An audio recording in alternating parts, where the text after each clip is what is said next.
Back to your friends, Don and Gino. You are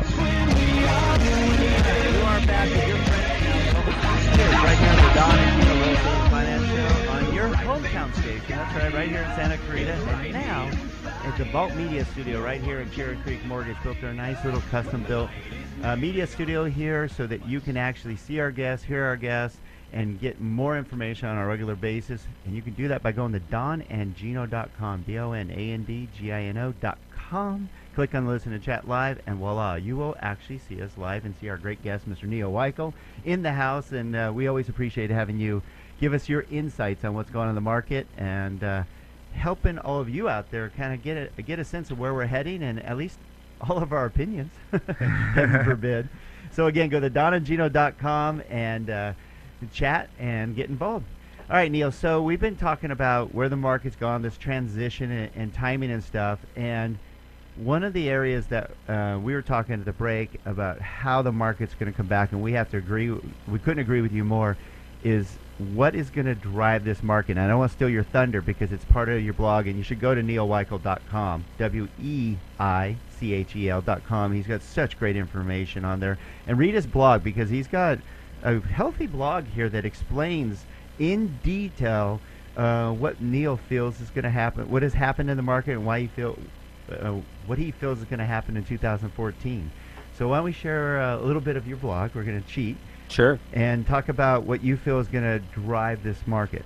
Yeah, I mean, I'm very fortunate. I get to work with a lot of sellers in the Santa Clarita Valley, and you know, I'm always taking very seriously my commitment to them, which is to help them get what they want in the time they want, and obviously to do it at the highest possible price and the best terms. So, with that being kind of my job.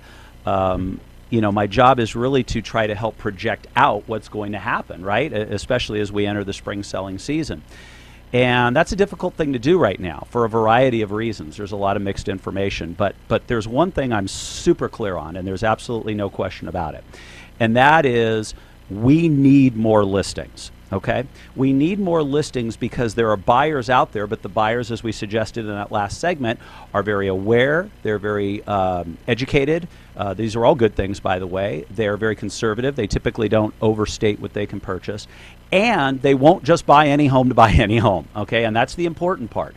So let's say somebody is looking for a pool home in Northbridge, Valencia, and there doesn't happen to be any, and I happen to have somebody in Valencia, Northbridge with a pool home, but the kids are out of the house now and it's time to downsize and they want a single story. Now I got to go find them a single story. And on it goes. And here's the point. The buyer that's going to drive this market is not going to be the investor buyer. We can all agree that the investor buyer has purchased all the distressed properties, yes, and they're basically gone, right? Elvis has left the building. Yes, Elvis has left the building. Fair enough. And then the first-time buyers out there, but honestly, they're not really that big a segment of the marketplace. And what they want to buy, there's tons of buyers for. They want to buy a $350,000 starter home or a $300,000 condo. We don't have enough of those properties, so we're not going to get them to drive the market. But let's talk about the market between $450,000 and $750,000, which is a real bread and butter part of the marketplace in Santa Clarita. That market has buyers that want to buy, but they can't find what they want, and sellers that want to sell, but they can't find what they want. So enter the real estate agent, okay? It's time to go back to work, folks.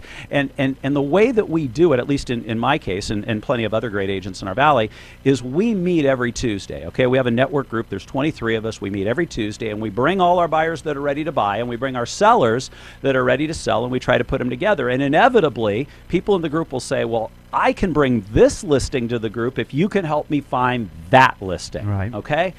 That's what's going to drive it. Just this week, I'll use this as an example. I had a past client.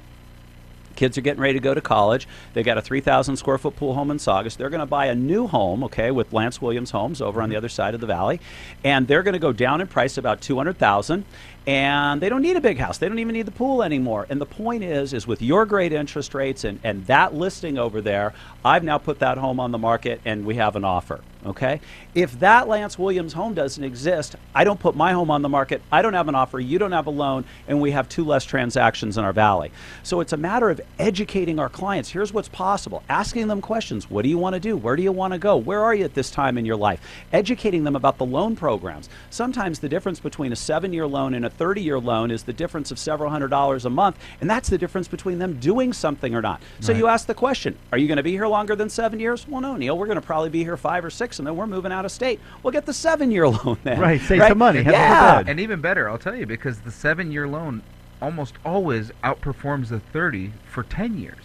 So a 7-year loan is actually a 10-year loan in reality. So a lot of people don't know that. Because there's caps on it. Well, it's not because there's caps. It's what happens is if you have all that savings for the first 7 years, and you take that savings and reapply it, even in the worst case adjustment scenario for the next 3 years, it still outperforms the 30-year note. And this is where you guys are the experts, and we pull you in, and you can educate the client. See, people don't do this every day the way we do. They just want to know what's possible. And if they don't think that the home they want to move to is possible, then they're not going to put theirs up for sale with me. Okay, or with my friends. So the point I'm making is that if the first-time buyer isn't going to drive the market, the investor buyer is gone, we really need what I call the repeat buyer. Now, I used to call him the move-up buyer because when I started selling real estate in 1991, all I ever did was help somebody buy a condo. Then they'd call me a few years later, hey, Neal, let's sell the condo and buy the house. And then a few years later, God willing, they'd sell the house and buy the big house. Well, guess what? That was 1999 or 2002 or 2005 or 2008 or whatever it was. And now they don't need the big house anymore. Right. So now they're going to the smaller home, and it may not have to be a single story. It may not even be in our valley. But the point is that seller is going to help us drive the market, just like the seller selling the condo he bought a couple years ago that's now gone up in value is going to sell that condo with me to buy that 500 or that 600,000. I've done this, I mean, probably a dozen times in the last 45 to 60 days. All repeat sellers, meaning they sell, they buy, they sell. And so when you have that, you have a market that's robust, you have new inventory coming in all the time, you have options and opportunities for your clients. If we as real estate professionals don't really educate and talk and ask questions and try to find out what our clients want, then this year is going to be an okay year. It's not going to be a great year. It can be a great year, and it'll be determined on how well we do with that buyer who's selling one and buying another. Great. Does that make sense? Yes, it was okay.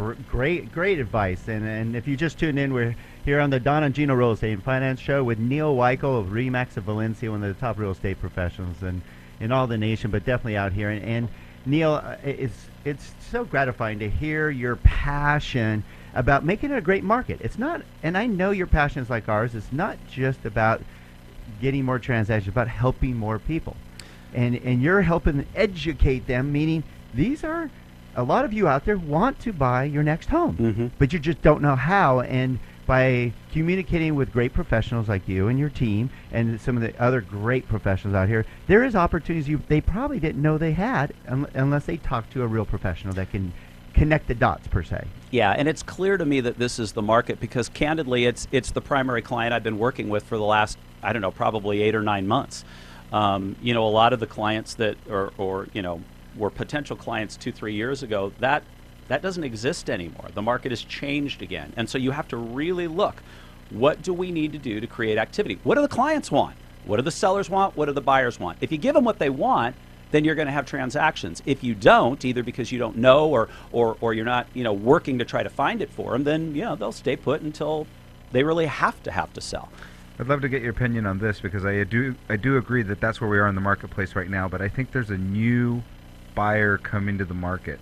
And I think it's the most interesting segment of buyers that we're yet to see. I think we're probably 6 months out on this, so maybe I'm a little early on this, but those who lost their homes are coming back. It's so funny you bring, Gino, once again, you're a man ahead of your time. I wrote down here, there's 2 buyers that will drive the market, and I've beat the repeat buyers into the ground, so let's move on to the short sale buyer, okay? Okay. So what we really want, if you represent sellers, is you want motivated buyers, right? You don't want some, well, you know, maybe I'll buy that house, maybe I won't. You want somebody that's excited and committed and going to complete the purchase. They're going to give you your loan paperwork quickly. They're going to do their inspections quickly.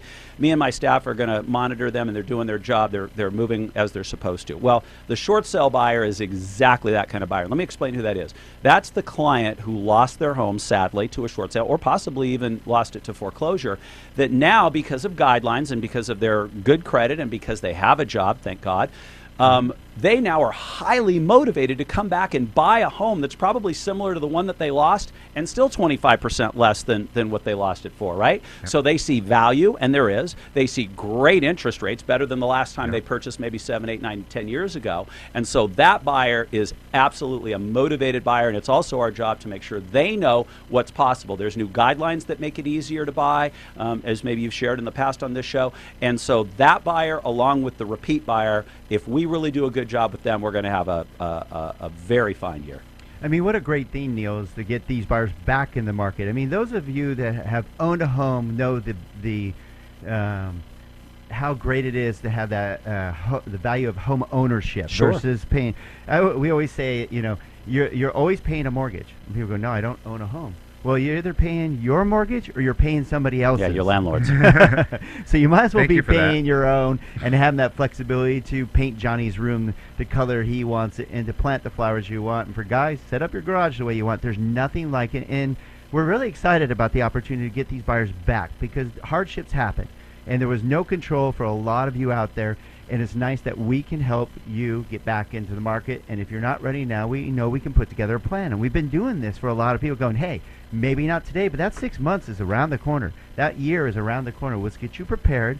Let's get you aligned with a great professional that can start giving you an idea of what you can afford, what's available in your market, and we'll put together the numbers for you. So great stuff ahead. All right, don't go away because we got one more segment with Neal Weichel, one of the top real estate professionals. We're going to talk more about what's happening in 2014 in the real estate market, what you need to know. Neal's got 3 changes in 2014 that are going to affect our market, and we're going to talk about it when we come right back.